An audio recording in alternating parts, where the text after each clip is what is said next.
All right, I think we're back on track. I think we got off track a little bit,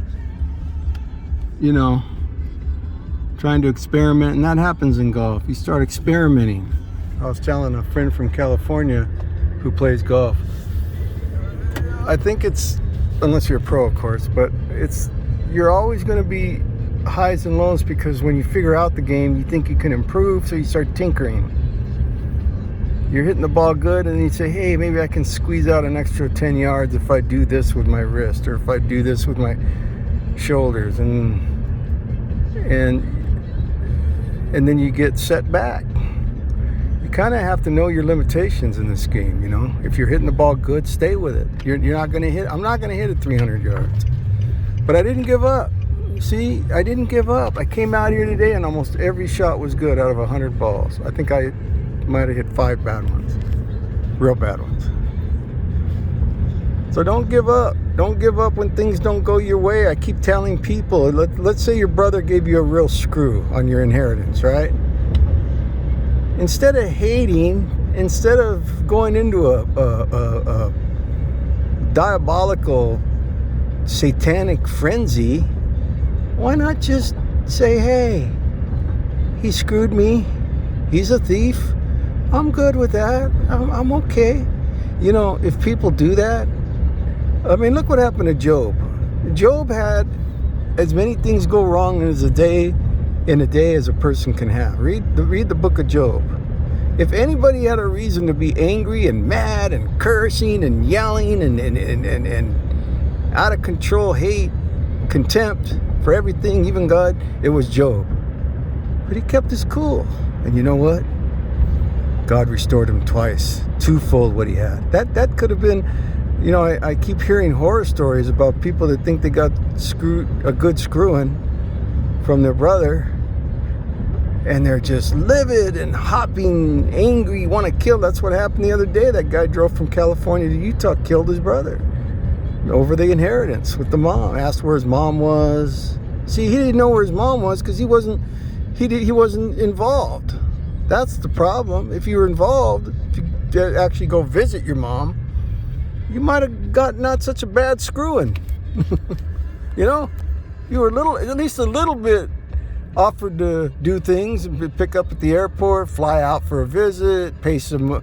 No, they lay on their couches all day, smoke weed, mess up the condo, burn all kinds of holes in the rugs, and leave it looking like a unbelievable pig pen, and don't care. Just for gratification, man. Just to get high and get off on porn. That's all they do. That's all they're worth. They don't know how to do anything else but get high and get stoned and look for sex. That's all they do. And they're monsters. And then they want money. Get out of here. They should have, this guy that killed his brother, he's asking at the doorbell, he says, where's mom? See, he didn't know where mom was. And the other brother said, well, she's living with her sister. Living with somebody. You see? So if we just change up a little ways, and look, God restored Job twice, twofold. That brother, if he had just kept his faith, he might have won the lotto or something. You don't know what God can do for you.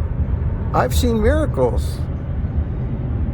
Look at the lake. Look at the beauty of Texas, will you? Green. It's beautiful. I think I'm going to stop and get some watermelon. I'm playing tennis in 2 hours. I've already done the gym. I just hit a bucket. It's kind of warm. My friend wants to play a little early if we can to escape the heat, but it's not even that hot. We're not even in summer. And I'm going to get me a little watermelon. It's starting to taste really good. There's nothing like Texas watermelon from the south. It's better than California watermelon. And everybody knows that because it's watermelon likes heat. Georgia watermelon. Florida is the number one watermelon producer, last time I read. Texas watermelon, Georgia watermelon, probably Tennessee. No, no, no. We need to just look to Jesus instead of look to hate. Say no to anger and hate. Let's learn to love. So you got a royal screwing. I mean, you really got screwed, right? A good screw out of your money. All you can do is go to Jesus. That's all you can do. What do you think? You're going to find any sort of remedy anywhere else? You're just going to get bitter. These people get bitter. They end up killing, like that guy. The Carpenters. I love the Carpenters. I remember this song in high school. Huh? There's a miserable life she lived. Poor woman. Just because somebody told her she was fat one day, she went and became an anorexic. Don't listen to what other people think of you. Paul says in Romans, there's no condemnation in God. See, God doesn't condemn us. That's a good salad place there, man. I get salads there at least once a week, and there's always people there. All right, I'm out.